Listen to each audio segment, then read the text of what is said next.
On the darkest day of history, we can see into the very heart of God by looking at the words Jesus spoke while he hung on the cross. So starting today, leading up to Good Friday, the Westwood ministry team will post a brief reflection each day on the words Jesus spoke from the cross.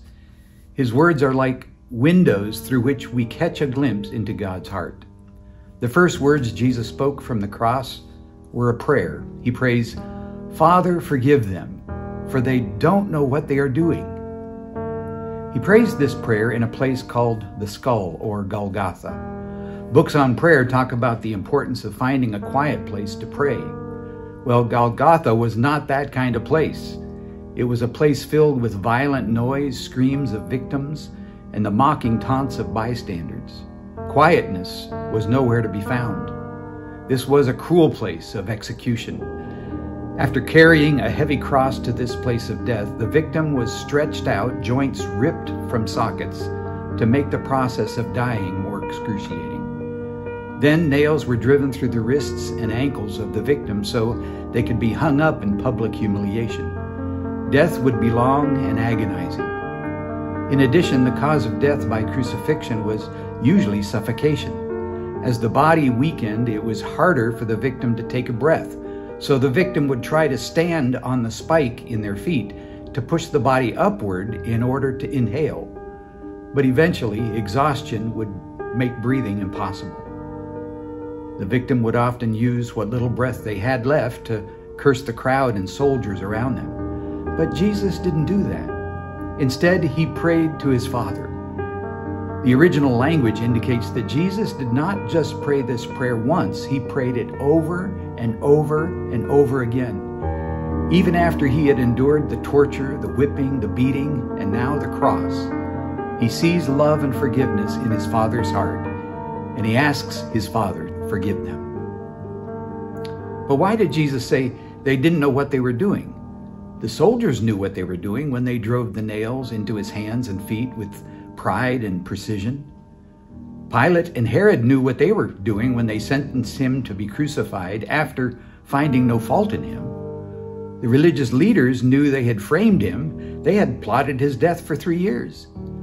When the crowd cried out, "Crucify him, crucify him," they knew by demanding Barabbas that he be set free, it meant an innocent man, Jesus, would be crucified. However, these people didn't know the magnitude and consequence of their sinful actions. They didn't realize God's infinite holiness and justice would not allow their sin to go unpunished. Judgment must be imposed, and God imposes his judgment, not on those who deserved it, but on Jesus. God's wrath was poured out on Jesus, and Jesus became the substitutionary sacrifice for every person who has ever lived. Whether we admit it or not, our sin is equal to the sins of the soldiers, Pilate, Herod, the religious leaders, and the crowd. We are all guilty of what John Piper calls history's most spectacular sin, the brutal murder of the Son of God.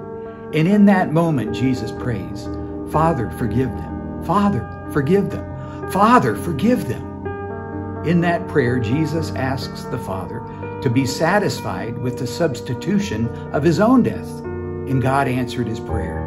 Within moments of these words, one soldier who saw everything unfold stepped back and said, "Truly, this was the Son of God." Within days, the disciples who denied him bowed and worshiped him as Lord. Within weeks, Christians boldly proclaimed the good news of Jesus in Jerusalem, and thousands were saved. And his prayer is still being answered today, again and again, every time a sinner looks to the cross and receives forgiveness for their sins. The Lord Jesus prayed this prayer for you. "Father, forgive them, for they do not know what they're doing." Have you turned to him as your Lord and Savior and received his forgiveness? You can do that this week. You can do it today. When we see what Jesus endured for us so we can be forgiven, it ought to cause us to bow in humility and beg God to forgive us for our sins. And God's heart, full of forgiveness and grace, will forgive you because Jesus paid it all.